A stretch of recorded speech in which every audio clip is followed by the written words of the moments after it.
The Lord be with you. A reading from the Holy Gospel according to Mark.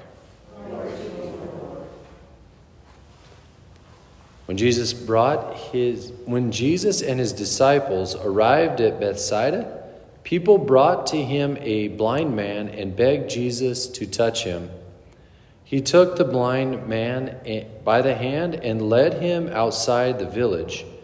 Putting spittle on his eyes, he laid his hands on the man and asked, "Do you see anything?" Looking up, the man replied, "I see people looking like trees and walking."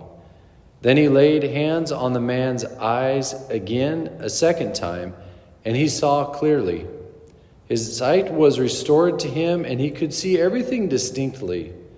Then he sent him home and said, "Do not even go into the village." The Gospel of the Lord.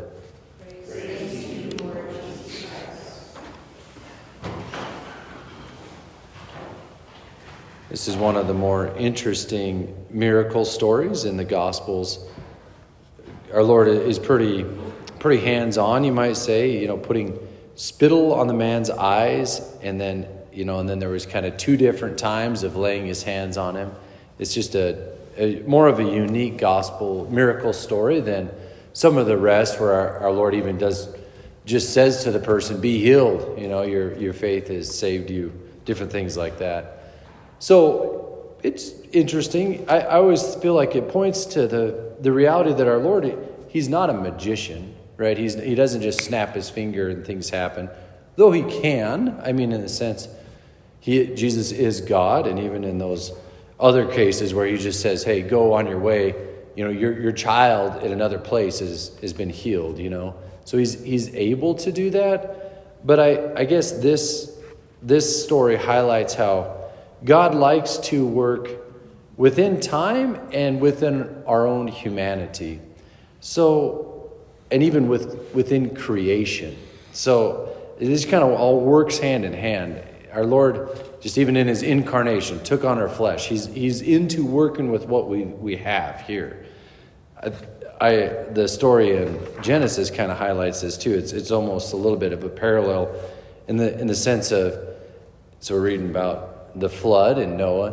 So Noah, hey, the waters start to cease, the rain quit, and so Noah sends out first a raven, and okay, it's kind of drying the earth. Again, we won't take it necessarily literal. I don't know if that's what the author's intention is there, but however we want to read it, here's the truth. So then he sends out a dove. So the dove goes out, can't find a place to land, so he returns back. Okay, he waits another 7 days, sends it out again, brings back an olive branch, and Noah knows that the waters have started to subside. Okay, so there again, like our Lord is working in time and within creation. It goes back, okay, it's not ready yet, let's wait. Okay, another 7 days, send the dove out, here it is again. So even with our Lord in his answering of prayers or his healing touch, okay, I lay my hands on him now. What do you see? Nothing. Okay, wait a minute, do it again. Okay, here it is. Here's the miracle. The lesson there, I feel like for us, is that God does choose to work within time, and creation. He works in that realm. He allows nature to kind of do its thing. That's part of his plan. Okay, but then even within that, he works within our own humanity. He touches our eyes, lays his hands on us.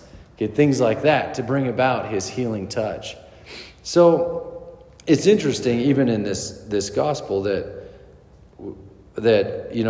I've heard of cases where people who've lost their sight for a long time, and however that sight is restored, even just medically or physically, their eyes and their brain don't quite line up yet, and so when they can start to see out of their eyeballs, but their brain registers it as something different.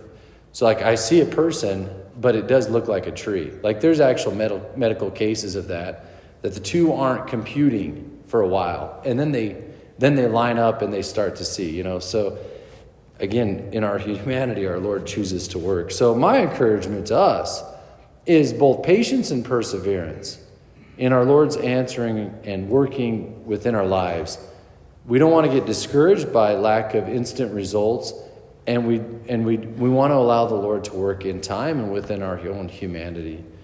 So in that sense, in our walk with God and even our pleading in prayers, be patient, but then persevere, continue. Like, ask him again. He'll lay his hands on us again, kind of stuff. So anyway, that's how our Lord chooses to work. He can work in all manners, and he can snap his fingers if he so desires. But generally, our Lord likes to work within time and creation and within our own humanity.